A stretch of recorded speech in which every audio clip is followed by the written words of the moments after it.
안녕하세요. 수아입니다. 이번 시간에는 산에서 고사를 지내던 중 다가온 산토끼를 잡아먹은 과보로 한 가정에 닥친 비극입니다.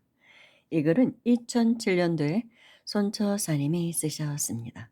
상담 내용입니다. 지난 8월 내 고향은 충청도라 하며 현재 서울에 거주하고 있다는 40대 주부께서 편지를 보내왔다. 아주 긴 사연의 편지는 친정집에 가정사가 꼬일 대로 꼬여 더 이상 어떤 생각조차 없을 정도의 지옥 생활이라며 지난 날들 친정집에서 일어났던 일이며 현재의 숨이 막힐 정도의 친정집 상황의 실마리라도 잡고 싶은 심정으로 사연을 보낸다고 한다. 친정 어머니께 들은 사건의 발단은 오빠를 임신하고서부터라고 기억된단다.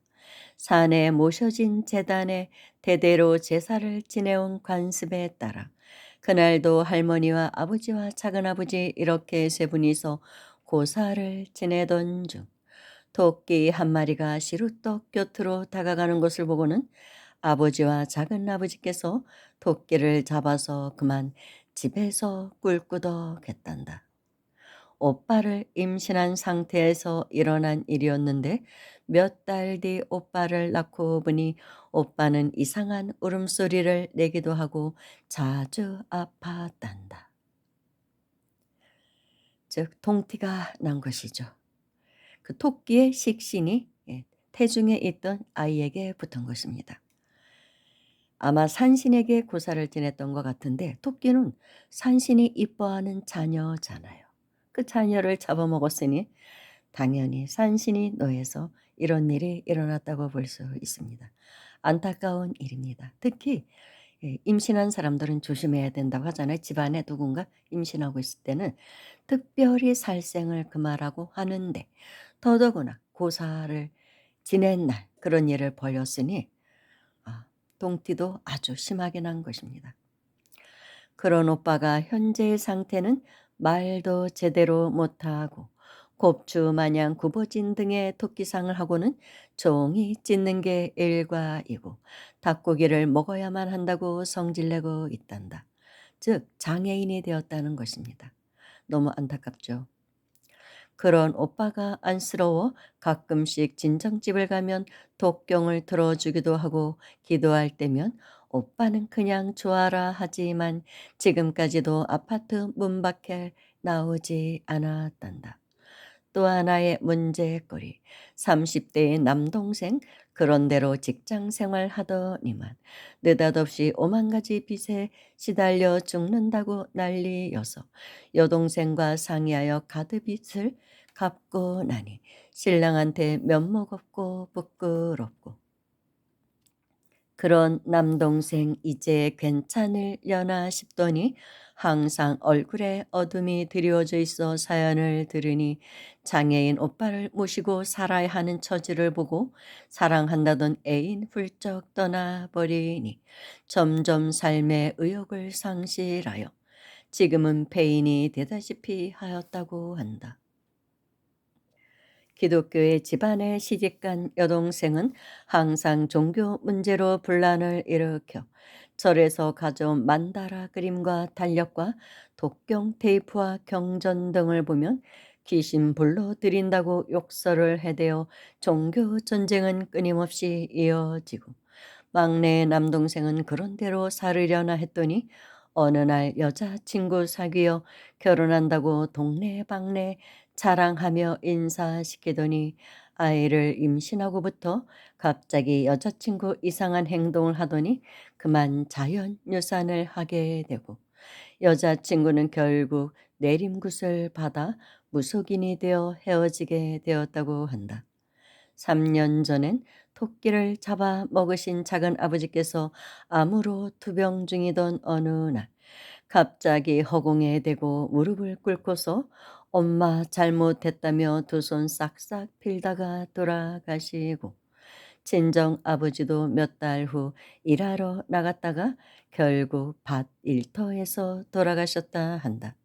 농산일로 생계를 이어가던 집안에 장남이 이상한 병에 걸려 거동도 못하니 여자 몸인 본인이 어릴 적부터 농사 일을 거들며 장남 몫을 하고 살아오다 보니 공부는 아예 뒷전이고 지게지고 산으로 들러 논으로 동네 분들이 말 시키면 그저 어색한 미소 한 번 짓고 말며 친구들과도 어울려 놀다가도 그늘져 있는 내 마음이 웃는 게 이상하고 외롭고 허무한 인생이 싫어 손목에 칼을 그어 자살 시도도 여러 번.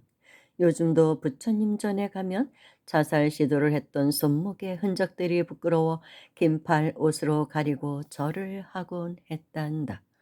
지금까지 친정의 모든 일이 이젠 자기의 몫이 되었다며 친정의 이 얽히고 설킨 업보의 인연을 어떻게 풀어야 할지 모르겠다며 긴 사연을 보낸다고 한다. 앞불싸 신의 자식들을 잡아먹었으니 신의 노여움을 어찌 달래야 할 것인가. 부처님께서 그렇게도 살생을 하지 말라고 하였건만 어떤 이는 임신한 산모에게 원기에 좋다고 가물치를 잡아 다려 먹지를 않나. 본인도 뜨거운 가마솥에서 달달 볶여 이리 뛰고 저리 뛰고 할 텐데 어리석은 사람들 같으니라고. 이분에게 일단 못알한 일을 참회하는 마음으로 사경하고 암송하도록 권하고 가까운 절이 있으면 공약물을 올리고 간음 기도를 하도록 권하고 집에 있는 부적 같은 것 모두 떼어내어 절에 가서 태우고 신기가 있으신 분은 항상 아미탑을 염불을 하면서 조심스럽게 떼어나고 태울 것을 당부했다. 약을 일체 먹지 말고 오로지 부처님께 의지하여 몸을 낫도록 하라고 일렀다. 그리고 수시로 어떤 변화가 있으면 연락을 달라고 했다. 보름이 지나서인가 다 죽어가는 목소리에 전화가 왔다.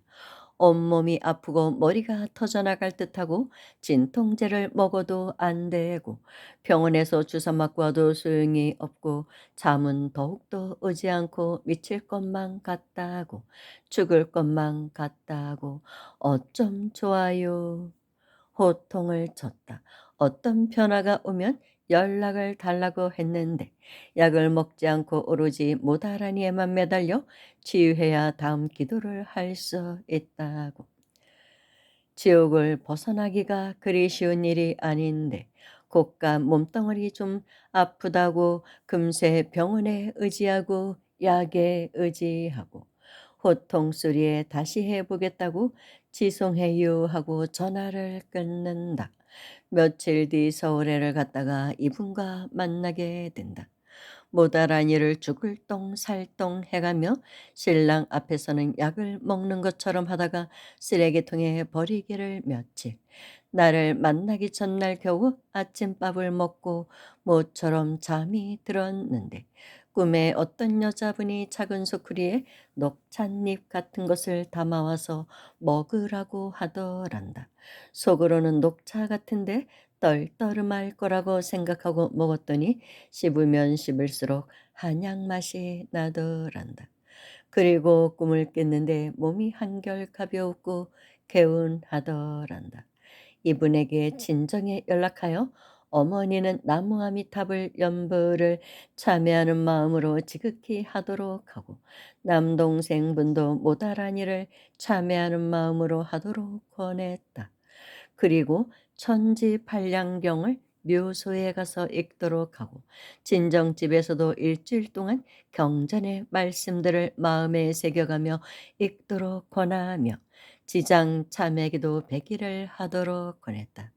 그러나 남동생들은 말을 안 듣는다고 한다. 절이라 하면 부정적인 생각을 가지고 있단다. 아무튼 식구들 모두가 참회하는 마음으로 기도하고 많은 생명 살리는 길밖에는 없다고. 수타니 바타의 부처님 말씀을 빌려 사람은 신앙의 힘으로 거센 흐름을 건너고 정지인으로 바다를 건너며 근면으로서 고통을 극복할 수 있고 지혜로서 완전히 정정해진다. 그리고 본인은 100일 지장 참회 기도가 끝나면 관세음보살님이 되겠다고 원을 세워야 한다고. 그래야만 이 난감한 일들이 풀려지리라고. 즉 관음보살행을 보살행을 해야 된다는 말씀이죠. 이 보살은 신계에서 온 여자라고 하셨습니다. 신계에서 와서 그 집안을 제도하기 위해서 온 것이죠. 뭐 산신이었겠죠, 전생에. 그 집안이 이제 산신의 자식을 잡아먹고 이런 동티들이 나니까 이런 집안에는 반드시 그 집안을 제도하기 위해 한 사람이 나옵니다.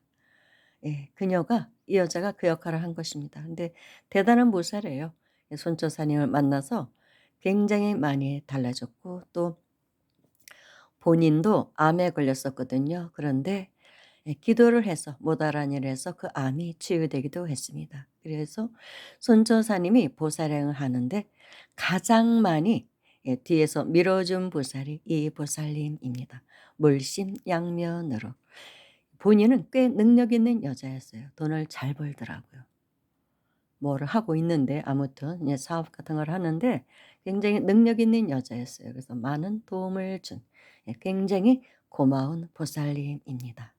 그럼 본문으로 또 들어가서 "혹 누군가 죽을 경계를 만날지도 모르지만 놀라지 말고 오로지 불보살님을 찾으라는 등등의 많은 이야기들을 나누고 헤어졌다. 그분은 그랬다. 아버지 손잡고 예식장에 들어서고도 늘 마음 한켠은 친정 식구들이 못내 염려스러웠는데 어디서부터 다시 시작해야 할지, 어디서부터 끊어야 할지, 어느 누구도 시원스레 알려주는 분이 없었는데 나의 말들이 너무 당황스럽기도 했지만 실마리를 손에 쥐게 해주심에 용기를 얻어 그래 해보는기요. 불보살님과 손처사님을 믿고 한번 해보는기요. 마음을 다시 가다듬어 다란이를 시작했단다. 며칠 뒤 꿈을 꾸었는데 꿈에 집안 대대로 지내온 제단이 있었는데 제사를 지내려 준비 중인 것을 보고 이걸 앞으로 지내지 못하게 해야 된다며 모두 없애겠다고 집안에 들어서는데 어머니가 막아서더란다. 어머니의 손길이 워낙 센지라 이겨내지 못하여 마음속으로 부처님이 계시면 도와달라고 했는데 갑자기 어떤 기운이 어머니를 꼼짝 못하게 하여서 제단 위에 치워진 제사 음식들을 모두 치우고 집안을 빗자루로 깨끗이 치운 꿈을 꾸었단다. 그리고 친정으로 갈 날만 기다리는 중 황당한 소식을 접하게 되었는데 막내 동생의 일을 나갔다가 갑자기 구토를 하고는 쓰러져 병원에 실려갔다는 연락을 받았단다. "워메 내 동생 그러면 안 되는기요." 하고는 형제들에게 급히 연락을 하고 다급하게 내 고향 충청도로 향했는데 실신한 동생이 깨어나더니 눈물을 줄줄 흘리더란다. 정성껏 타이핑을 하여 가지고 간 모다라니를 손에 쥐어주며 부처님 믿고 관세음보살님을 생각하고 시도 때도 없이 정성껏 읽으라고 당부하고는 의사와 상담을 하였는데 담당 의사의 하늘이 무너지는 소리, 머리에 물혹만 제거하면 된다고 들었는데 엑스레이 사진 등을 보이며 생명이 위태하다고, 근대 혈관에 또 다른 문제가 생겨 살아도 식물 인간이 될 가능성이 높다고, 그런데도 뇌 수술을 하겠느냐고. 순간 불보살님이 아니면 이 거친 흐름을 막을 수 없다며 진정집으로 다른 박질을 쳤단다. 그리고는 진정집에서 전지팔량경을 지성껏 읽고 다음 날은 묘소에 가서 전지팔량경을 읽으러 가려고 하는데 비가 주룩주룩 오더란다. 묘소에 올라가는 길이 불길이라 난감하였지만 이번 기회 아니면 힘들다는 생각이 들어 부처님만 믿습니다. 부처님만 믿습니다 하고는 산을 오르는데 우연일까 비가 서서히 그치어 남편과 함께 산수에서 지성껏 경전을 읽게 되었다고 한다. 산수에서 내려와 친정집에 도착하니 그동안 내리던 비가 참았던 것일까 그때서야 주룩주룩 내리더란다. 그녀는 그날 그랬단다. 아싸, 부처님은 위대하신기요. 그려 역시 좋으신 일만 하시는기요. 그려 날마다 좋은기요. 집에 도착하니 종교가 다른 여동생 눈을 흘키는 것을 안중에도 두지 않고 안방에 떡하니 자리 잡고 경전을 펴고 경전을 독경하였단다. 다음 날 본인이 다니는 절에서 부처님 저만식에 있다는 연락을 받고 절에 가야겠다고 생각하고는 병원에 들러 동생에게 부지런히 모다란 일을 하라고 신신당부하고는 저만식에 있는 절을 향했단다. 공약물을 준비하여 절에 도착하자 스님께서 지장 기도를 하라고 일러주어서 정말로 이제는 마지막이다. 더 이상 갈 곳이 없다는 심정으로 참회 기도를 했단다. 이틀 뒤 내 고향 충청도에서 올라온 소식. 뇌 수술을 하기 전 재검사를 하자 하여 사진을 찍었는데 어메 이게 웬일. 분명히 사진 속에 잘못된 혈관들이 정상으로 되어 있더란 말씀. 의사도 이 황당한 일에 몇 번이나 다시 검사를 해봤지만 아주 정상이란다. 그저 부처님께 감사하다며 눈물을 흘리며 감사의 기도를 하였단다. 처음에는 지장기도 중에 생명도 잃을 수 있다는 손처사님의 말씀에 불안 반 조심 반이었고 또한 이 모든 헛개비 같은 상황이 모두 제가 연출한다는 말씀도 기억나서 그려 내가 이제는 지대로 연출하는기요. 이제는 부처님의 손을 붙잡고 지대로 연출하고 지대로 보아야 하는기요.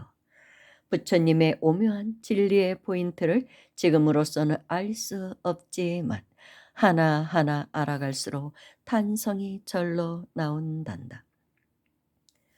지금 현재 친정 어머니는 아미타불을 동생은 못알아 일을 부지런히 하고 있다며 참회하는 마음은 참 고귀합니다. 회항하는 마음은 참 아름답습니다. 감사하는 마음은 참 행복합니다. 하며 끝을 마쳤다. 부처님 말씀 귀신들은 들으라. 지상의 것이건 공중의 것이건 다들 기뻐하라. 그리고 내 말을 들으라. 귀신들이여 귀를 기울이라. 밤낮으로 재물을 바치는 사람들에게 자비를 베풀어라. 함부로 대하지 말고 그들을 지켜라. 이 세상과 내세의 그 어떤 부라 할지라도 천상에 뛰어난 보배라 할지라도 우리들의 완전한 사람에게 즉 열애에게 견줄 만한 것은 없다. 이 훌륭한 보배는 눈뜬 사람 안에 있다. 이 진리에 의해서 행복하라. 이 사연을 보시한 분께 감사드리며 그날의 저만식은 어리석음에서 깨어나 새로운 인생의 눈을 뜨는 것이라 생각되어 축하의 말씀을 드립니다. 나무아미타불 관세음보살. 이렇게 이야기는 마쳐집니다. 근데 사실 이 집안의 사연, 이 보살님의 또 사연도 사실은 굉장히 많습니다. 아무튼 제 신계에서 온 여인이라 굉장히 독특한 삶을 이후에 살아가게 됩니다. 그리고 적극적으로 보살행을 하게 됩니다. 굉장히 훌륭한 삶을 결국은 살게 됩니다. 사회사업도 하고 손조사님을 가장 많이 도와준 그런 여인의 이야기를 마칩니다. 감사합니다.